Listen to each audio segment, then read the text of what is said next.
1,00,000 സാലറിയുമായിട്ട് NABARD grade A assistant manager ആവാനുള്ള അവസരം വന്നിട്ടുണ്ട്. നബാർഡ് നോട്ടിഫിക്കേഷൻ ഇറക്കിയിരിക്കുന്നത് 3 പോസ്റ്റുകളിലേക്കാണ്.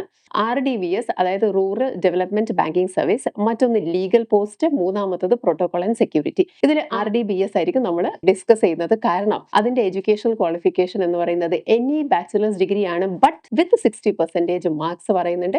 SC ST അതേപോലെ PWBD കാൻഡിഡേറ്റ്സിനാണെങ്കിൽ 55% മതി. ഇനി അഥവാ ബാച്ചിലേഴ്സ് ഡിഗ്രിക്ക് ഈ പറയുന്ന 60% മാർക്സ് ഇല്ല എങ്കിൽ പോസ്റ്റ് ഗ്രാജുവേറ്റ് ആയാലും മതി. പക്ഷേ അതിലൊരു കണ്ടീഷൻ പറയുന്നത് MBA അല്ലെങ്കിൽ PGDM ആയിരിക്കണം, post graduate diploma in management ആയിരിക്കണം. അവിടെയാണെങ്കിൽ 55% മാർക്സ് മതി. SC ST PWBD കാൻഡിഡേറ്റ്സ് ആണെങ്കിൽ 50% മാർക്സ് മതി. ഇനി നമുക്ക് വേക്കൻസീസ് നോക്കാം. ജനറലിസ്റ്റ് അഥവാ RDBSന്റെ വേക്കൻസീസ് ആണെങ്കിൽ 48 ആണ് പറയുന്നത്. ഏറ്റവും കൂടുതൽ വേക്കൻസി വരുന്നത് UR കാൻഡിഡേറ്റിനാണ്, 20 വേക്കൻസി. SC കാൻഡിഡേറ്റ്സിന് 7 വേക്കൻസീസ്, STക്ക് 4, OBCക്ക് 13 ആൻഡ് EWSന് 4 വേക്കൻസീസ് ആണ് വരുന്നത്.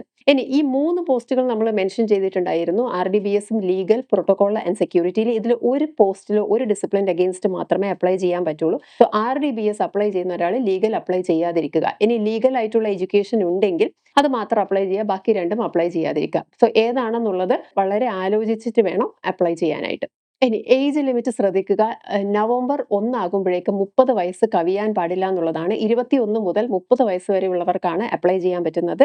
SC ST കാൻഡിഡേറ്റ്സ് അതേപോലെ തന്നെ OBC കാൻഡിഡേറ്റ്സിന് നിയമാനുസൃതമായ ഏജ് റിലാക്സേഷൻ അവൈലബിൾ ആണ്. ഇനി നമുക്ക് അറിയേണ്ട ഒരു പ്രധാനപ്പെട്ട കാര്യം എന്ന് പറയുന്നത് ഇതിന്റെ എക്സാം സ്ട്രക്ചർ എങ്ങനെയാണെന്നുള്ളതാണ്. ഇതിന് 4 ഫേസസ് ആണുള്ളത്. ആദ്യത്തെ ഫേസ് എന്ന് പറയുന്നത് ഒബ്ജക്റ്റീവ് എക്സാം ആണ്, MCQ ആണ്, കമ്പ്യൂട്ടർ ബേസ്ഡ് ആണ്. രണ്ടാമത്തത് എന്ന് പറയുന്നത് പൂർണ്ണമായിട്ടും ഡിസ്ക്രിപ്റ്റീവ് അല്ല, കുറച്ച് ഡിസ്ക്രിപ്റ്റീവും കുറച്ച് ഒബ്ജക്റ്റീവും ആയിട്ട് വരുന്നത്. ആൻഡ് മൂന്നാമത്തത് ഒരു സ്റ്റേജ് സൈക്കോമെട്രി ആണ്. ആൻഡ് നാലാമത്തത് ഇന്റർവ്യൂ ആണ്. ഇനി നമുക്ക് MCQ ഒബ്ജക്റ്റീവ് എക്സാം നോക്കുവാണെങ്കിൽ അതിനെ നമുക്ക് രണ്ടായിട്ട് ഡിവൈഡ് ചെയ്യാവുന്നതാണ്. ഒന്ന് ക്വാളിഫയിങ് സെക്ഷൻ ആണ്, ഒന്ന് മെറിറ്റ് സെക്ഷൻ ആണ്. ഇത് നമ്മുടെ തലയിൽ മാത്രം മതി, കാരണം എക്സാം എഴുതുമ്പോൾ ഇതെല്ലാം ഈ സെക്ഷൻസ് എല്ലാം ഒരുമിച്ചായിരിക്കും വരുന്നത്. ടോട്ടൽ ക്വസ്റ്റ്യൻസ് എന്ന് പറയുന്നത് 200ഉം 200 മാർക്സും 2 മണിക്കൂറുമാണ് നമുക്ക് എക്സാം വരുന്നത്. 1/4 ആണ് ഇതിന്റെ നെഗറ്റീവ് മാർക്സ് വരുന്നത്. പക്ഷേ സെക്ഷണൽ ടൈമിംഗ് ഒന്നും തന്നെ ഇല്ല. അപ്പോൾ reasoning, English language, computer knowledge, quantitative aptitude and decision making ഇതെല്ലാം ക്വാളിഫയിങ് സെക്ഷൻ ആയിട്ടാണ് വരുന്നത്. എന്നാൽ ഈ എക്സാമിന്റെ കൂടെ തന്നെ വരുന്ന മറ്റ് 3 ടോപ്പിക്സ് ഉണ്ട്. ജനറൽ അവയർനെസ്, അതേപോലെ തന്നെ economic and social issues, agriculture and rural development എന്ന് പറയുന്നത് മെറിറ്റ് സെക്ഷനിൽ ഉൾപ്പെടുന്നതാണ്. സോ ഇതിന്റെ അടിസ്ഥാനത്തിലായിരിക്കും ഒരാൾ മെയിൻസിലേക്ക് കയറണോ വേണ്ടയോ എന്ന് തീരുമാനിക്കുന്നത്. ഇനി മെയിൻസിന്റെ എക്സാം സ്ട്രക്ചറിൽ നമ്മൾ നേരത്തെ പറഞ്ഞു 2 സെക്ഷൻ ആയിട്ടാണ് വരുന്നത്. ചിലതിൽ ഒബ്ജക്റ്റീവ് വരുന്നുണ്ട്, ചിലതിൽ ഡിസ്ക്രിപ്റ്റീവ് വരുന്നുണ്ട്. ശരിക്കും ഇത് പേപ്പർ 1 ആൻഡ് പേപ്പർ 2 എന്ന് പറഞ്ഞിട്ട് 2 സെക്ഷൻ ആയിട്ട് ഇതിനെ ഡിവൈഡ് ചെയ്യാം. അതിൽ പേപ്പർ 1 എന്ന് പറയുന്നത് ടെസ്റ്റ് ഓഫ് ഇംഗ്ലീഷ് നോളജ് ആണ്, ഇംഗ്ലീഷ് ലാംഗ്വേജ് ആണ്. അതുകൊണ്ട് ജനറൽ ഇംഗ്ലീഷ് ആയിരിക്കും ടെസ്റ്റ് ചെയ്യുന്നത്. ഡിസ്ക്രിപ്റ്റീവ് പേപ്പർ ആണ്. പക്ഷേ ബാങ്ക് എക്സാംസ് പോലെ തന്നെ നമ്മളിത് ടൈപ്പ് ചെയ്യേണ്ട ഒരു എക്സാം ആണ്. 3 ചോദ്യങ്ങൾ വരുന്നുള്ളൂ. അതും എസ്സേ, പ്രൈസി, അതേപോലെ തന്നെ കോംപ്രിഹെൻഷൻ ക്വസ്റ്റ്യൻസ് ആയിരിക്കും വരുന്നത്. ബിസിനസ് കറസ്പോണ്ടൻസുമായിട്ട് ബന്ധപ്പെട്ടുള്ള കാര്യങ്ങളാണ് വരുന്നത്. 90 മിനിറ്റ്സ് ആണ് ഇതിന്റെ സമയം, 100 മാർക്കാണ് വരുന്നത്. പേപ്പർ 2 ആണ് രണ്ടായിട്ട് ഡിവൈഡ് ചെയ്തിരിക്കുന്നത്. ഒബ്ജക്റ്റീവ് ഉണ്ട്, അതേപോലെ തന്നെ ഡിസ്ക്രിപ്റ്റീവ് ഉണ്ട്. ഇതിൽ ഒബ്ജക്റ്റീവിന്റെ ഏറ്റവും രസമുള്ള കാര്യം ചോദ്യം 30 ആണെങ്കിലും മാർക്സ് വരുന്നത് 50 ആണ്. അതായത് ചില ചോദ്യങ്ങൾക്ക് 2 മാർക്ക് വരുന്നുണ്ട്. ഇനി ഇത് ഏതാ ടോപ്പിക് എന്ന് പറഞ്ഞു കഴിഞ്ഞാൽ ഇക്കണോമിക് ആൻഡ് സോഷ്യൽ ഇഷ്യൂസ്, അതേപോലെ തന്നെ അഗ്രികൾച്ചർ, റൂറൽ ഡെവലപ്മെന്റ് ഇങ്ങനെയുള്ള സെക്ഷൻസിനായിരിക്കും ക്വസ്റ്റ്യൻസ് വരുന്നത്. ഇത് നമ്മൾ നേരത്തെ ഇവിടെ കണ്ടിട്ടുണ്ട്, പ്രിലിംസിൽ കണ്ടിട്ടുണ്ട്. സോ റൂറൽ ഡെവലപ്മെന്റ് ഡിപ്പാർട്ട്മെന്റ് അല്ലെങ്കിൽ റൂറൽ ഡെവലപ്മെന്റുമായി ബന്ധപ്പെട്ട് ഒരു ഓർഗനൈസേഷൻ എക്സാം നടത്തുമ്പോൾ നമുക്ക് പ്രതീക്ഷിക്കാവുന്നതാണ് ഇതിൽ നിന്നൊക്കെ ചോദ്യം വരും എന്നുള്ളത്. ഇനി ഡിസ്ക്രിപ്റ്റീവ് ആണെങ്കിൽ 6 ചോദ്യങ്ങൾ തരും, 4 എണ്ണമാണ് നമ്മൾ ഉത്തരം എഴുതേണ്ടത്.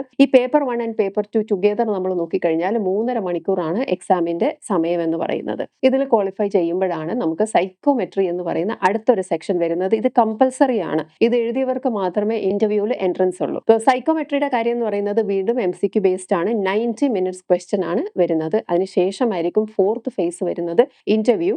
50 മാർക്കിനാണ് വരുന്നത്. RDBSനും ലീഗലിനും മാത്രമാണ് ഇന്റർവ്യൂ വരുന്നത്. സോ ഫൈനൽ ലിസ്റ്റ് പ്രിപ്പയർ ചെയ്യുന്നത് it will be on the basis of the mains exam and interview. അതായത് സൈക്കോമെട്രി ഇതിനകത്ത് ഉൾപ്പെടുന്നില്ല. മെയിൻസിന്റെയും ഇന്റർവ്യൂവിന്റെ ബേസിസിലായിരിക്കും ഫൈനൽ ലിസ്റ്റ് തയ്യാറാക്കുന്നത്. നമ്മൾ നോട്ടിഫിക്കേഷൻ വായിച്ചു കഴിഞ്ഞാൽ ഇക്കണോമിക്സ് ആൻഡ് സോഷ്യൽ ഇഷ്യൂസ് എന്ന് പറഞ്ഞിട്ട് എന്തൊക്കെയാണ് അതിനകത്ത് വരുന്നത് എന്നുള്ളത് സിലബസിൽ വളരെ വ്യക്തമായിട്ടുണ്ട്.